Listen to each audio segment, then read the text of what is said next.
He called me his future while planning a life with someone else. I smiled, congratulated him, and walked away. Months later, she did the same to him. Irony writes the best endings. Welcome to the last lesson. If you're new here, subscribe for more real stories about heartbreak, healing, and the lessons we learn when love doesn't go as planned. I was 19 when I met him. 19, and convinced I knew exactly what love was supposed to feel like. You know that age where you think you figured everything out?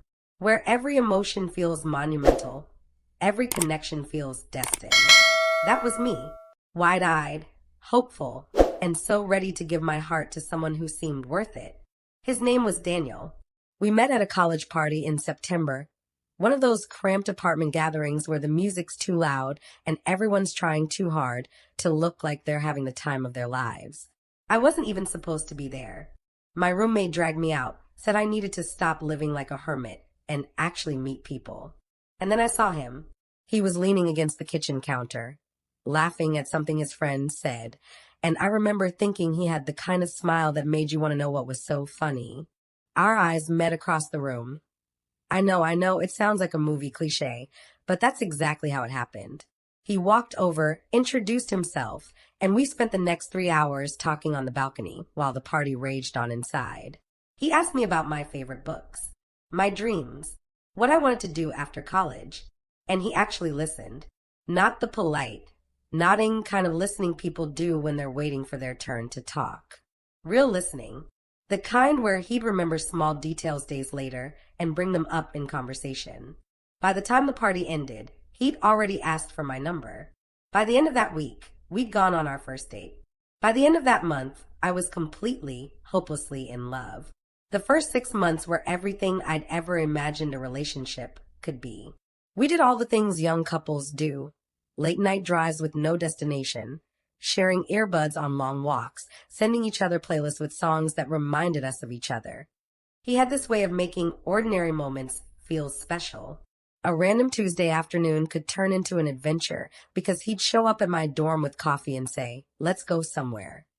We'd drive to the beach an hour away, sit on the sand, and talk about everything and nothing. He'd tell me about his childhood, his family, his plans to start his own business someday. I'd tell him about my anxieties, my insecurities, the way I always felt like I was trying to prove I belonged somewhere. "You don't have to prove anything to me," he'd say, brushing a strand of hair behind my ear. "You're exactly who you're supposed to be." God, I believed him. I introduced him to my family on Thanksgiving. My mom loved him immediately. He helped her in the kitchen, made my dad laugh with stories from his job, and played video games with my younger brother for hours. After dinner, my mom pulled me aside and whispered, "He's a keeper. Don't let this one go." I didn't plan to. By Christmas, he was part of my daily routine. We had our spots, the coffee shop where we studied together, the park where we'd walk his dog, the little Thai restaurant that became our place. He had a key to my apartment. I had a drawer at his. We talked about the future like it was a given. When we get married, he'd say casually like it was inevitable we should get a dog first, and then maybe move somewhere with a backyard. When we traveled to Italy, I'd add, playing along, "We're spending at least a week in Florence." Non-negotiable. He'd grin and kiss my forehead. Deal. It felt real. It felt right. But looking back now, I can see the cracks I chose to ignore. There were moments, small ones at first, where something felt off. He'd go radio silent for days, then reappear with vague explanations. "Sorry, work was crazy. My phone died. I just needed some space."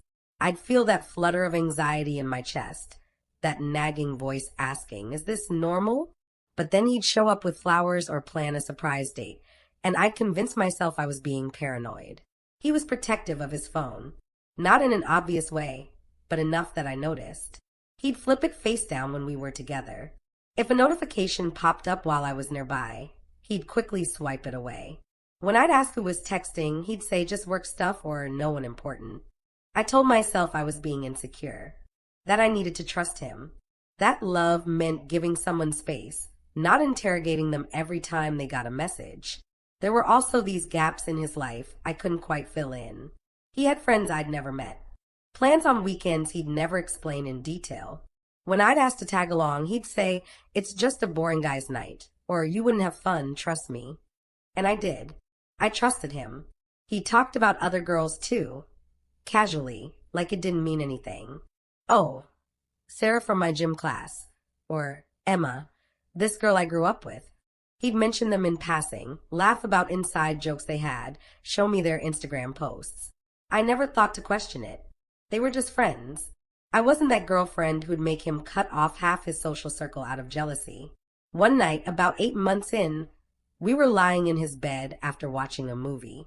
His arm was around me, my head on his chest, and he said, "You know I'm serious about you, right?" I looked up at him. "Yeah, I know." "I mean it," he continued, his voice soft. "I've never felt this way about anyone. You're it for me." My heart swelled. I kissed him and whispered, "You're it for me too." That was April. By May, he started pulling away. It was subtle at first. Texts that took hours instead of minutes. Dates that got canceled last minute. Conversations that felt distracted, like his mind was somewhere else. When I'd bring it up, he'd say he was stressed about work, about school, about life. He'd promised to do better, to be more present. And for a few days, he would be. Then the cycle would start again. I told myself it was just a phase. That relationships go through rough patches. That love wasn't supposed to be easy all the time. But somewhere deep down, in a place I didn't want to acknowledge, I knew something was wrong. I just didn't know how wrong. By late May, his texts became even more sporadic. Our calls dropped from every night to every few nights to barely at all. When I'd ask if everything was okay, he'd reassure me. "I'm fine. We're fine. I just need to get through this busy season at work."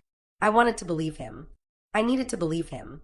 Because the alternative, that he was slipping away, that I was losing him, that everything we'd built was crumbling, was too painful to consider. So I held on. I stayed patient.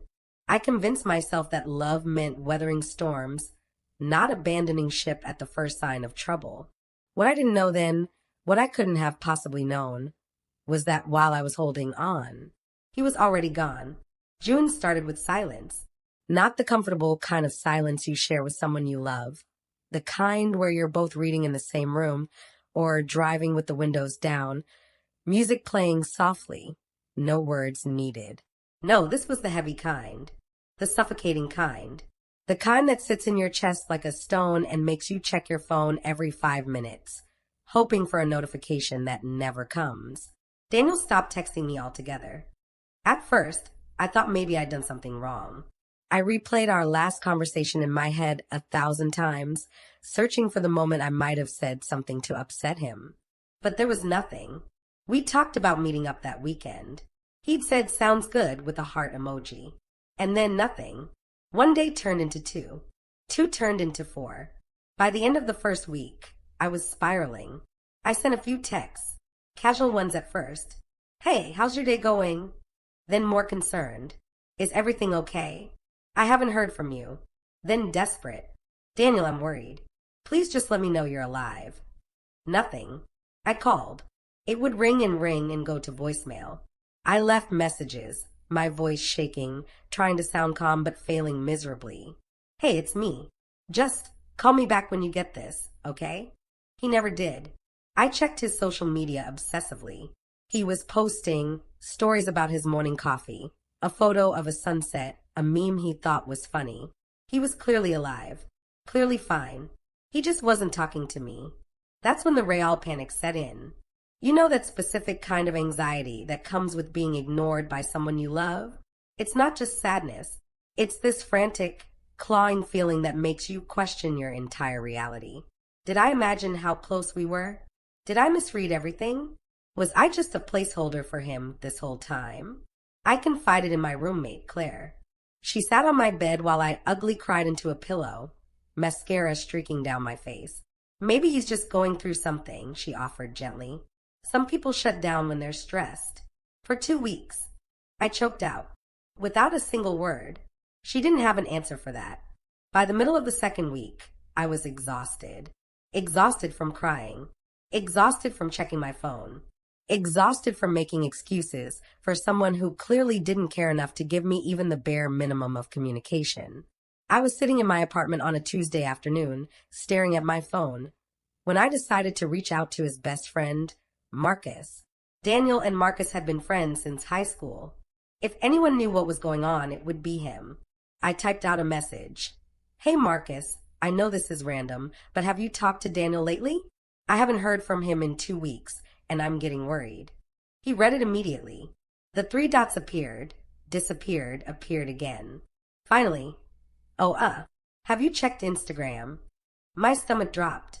Why? What's on Instagram? Another long pause. I think you should just look. I'm sorry. My hands were shaking as I opened the app. I went to Daniel's profile, and there it was, posted just 4 hours ago. A carousel of photos. The first one, Daniel down on one knee in front of a girl I'd seen in his photos before. Emma, the one he'd called just an old friend. She had her hands over her mouth, tears streaming down her face, a massive diamond ring glittering on her finger. The second photo, them kissing, her hand displayed prominently to show off the ring. The third, a close-up of their intertwined hands, the ring in sharp focus. The caption, she said yes.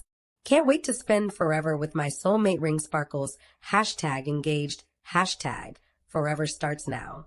I sat there, staring at the screen, my brain struggling to process what I was seeing.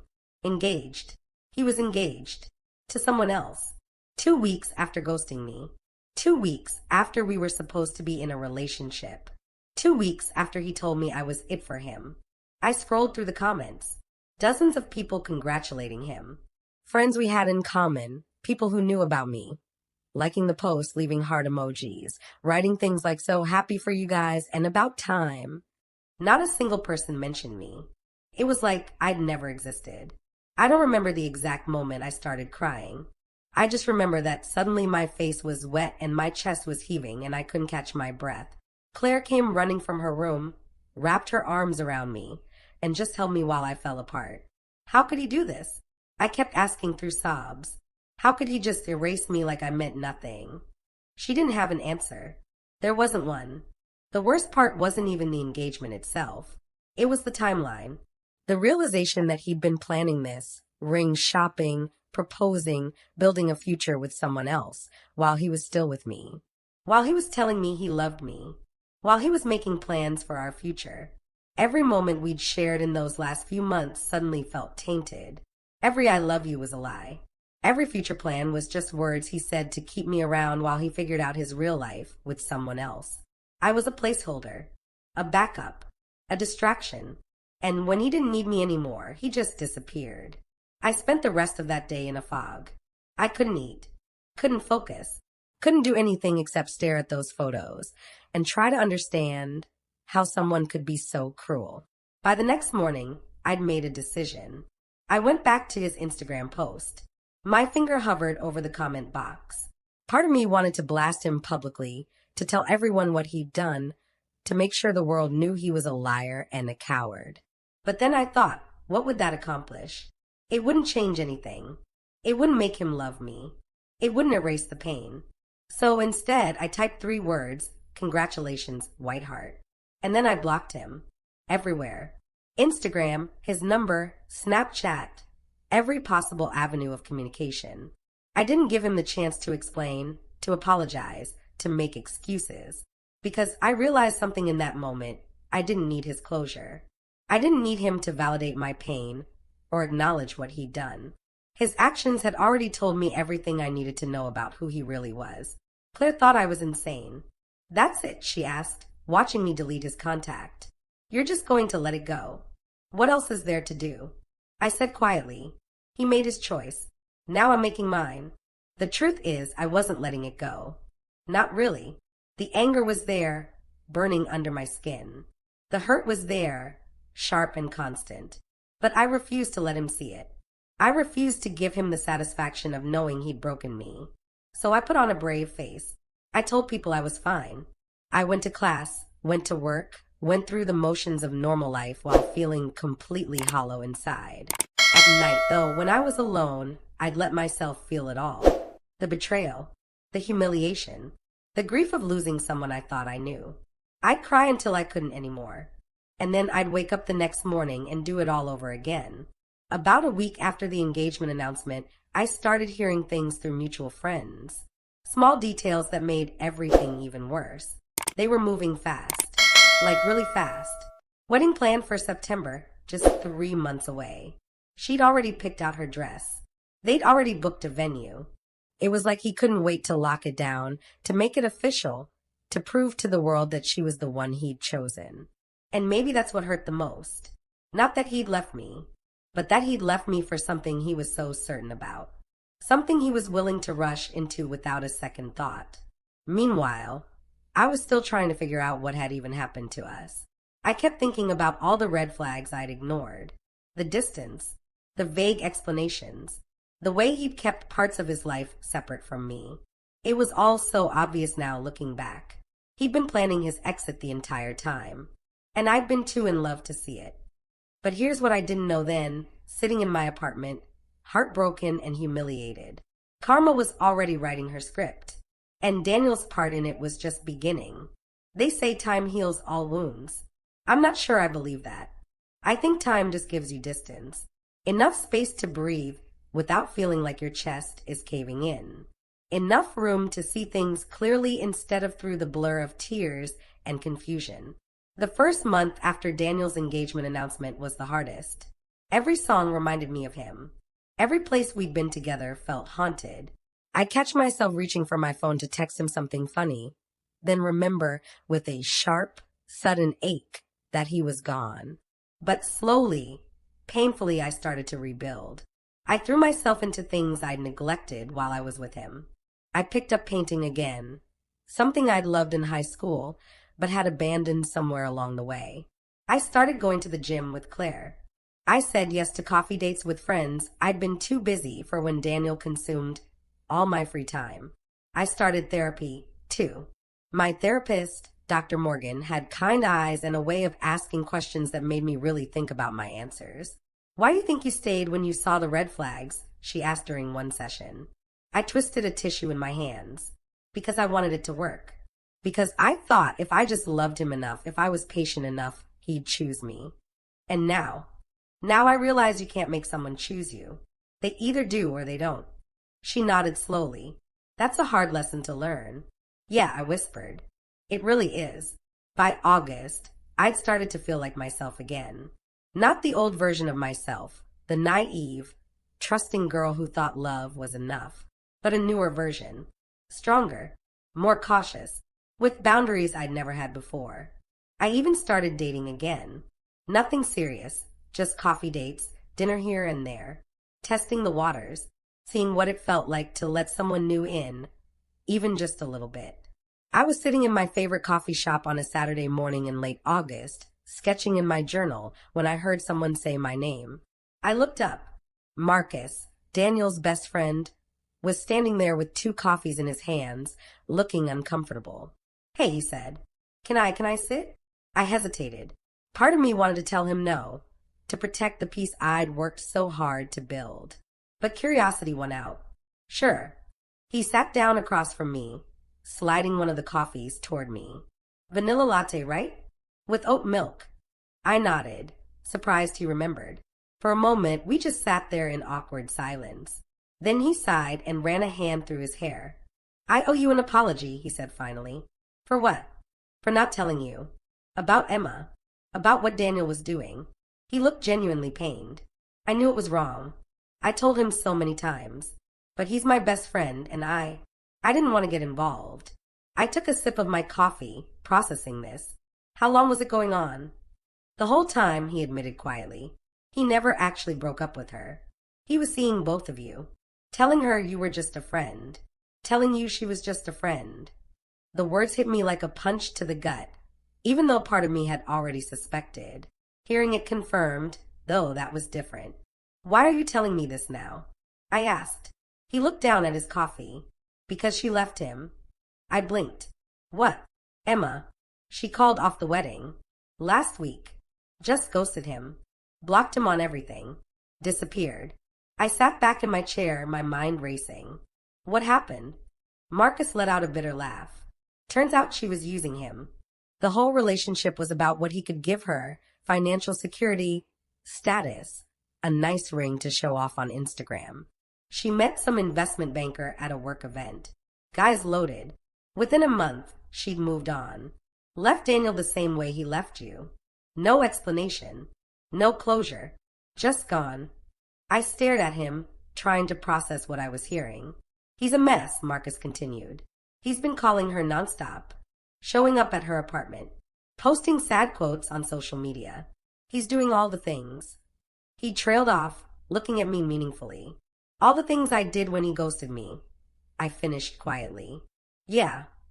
We sat in silence for a moment. I waited for the rush of satisfaction, the triumphant feeling of vindication. But it never came. Instead, I just felt empty. Maybe a little sad. Not for Daniel exactly, but for the situation, for the cycle of pain we'd all been caught up in. How is he? I found myself asking. Marcus looked surprised. You care. Not in the way you think. I shrugged. I know what that pain feels like. I wouldn't wish it on anyone. He's asking about you, Marcus said carefully, wondering how you are. If you'd be willing to talk to him.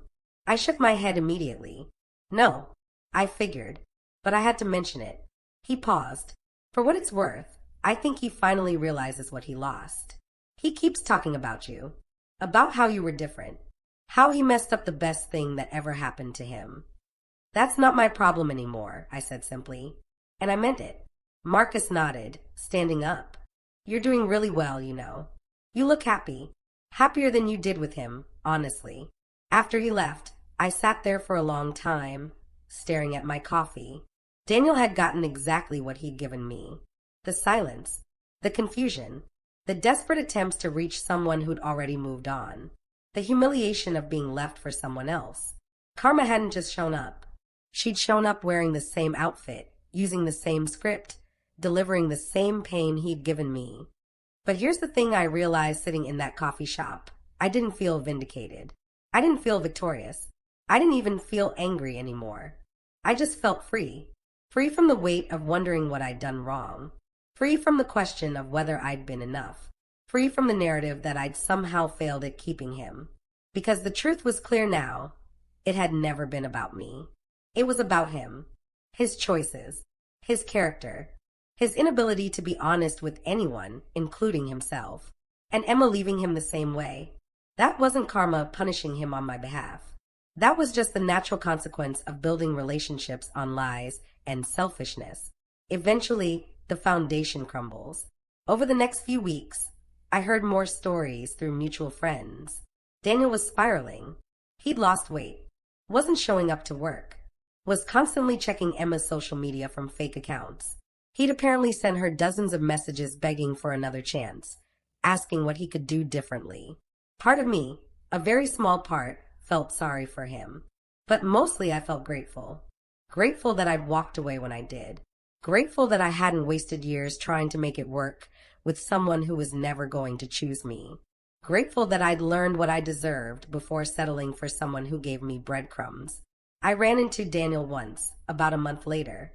I was out with friends at a restaurant downtown, and I saw him sitting alone at the bar, hunched over a drink. He looked up and our eyes met. For a second, neither of us moved. Then he stood, like he was going to come over. And I did something I never thought I'd be able to do. I smiled, a small, polite smile, and turned back to my friends. I didn't owe him a conversation. I didn't owe him closure. I didn't owe him anything.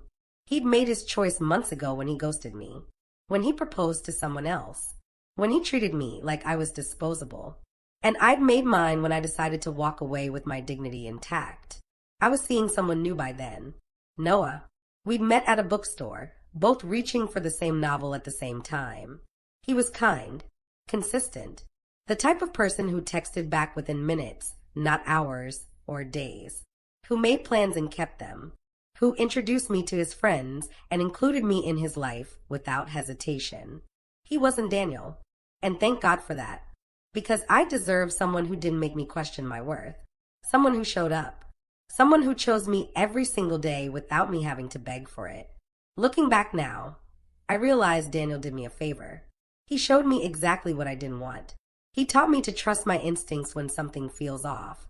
He proved that walking away is sometimes the strongest thing you can do. And Karma? Karma didn't need my help.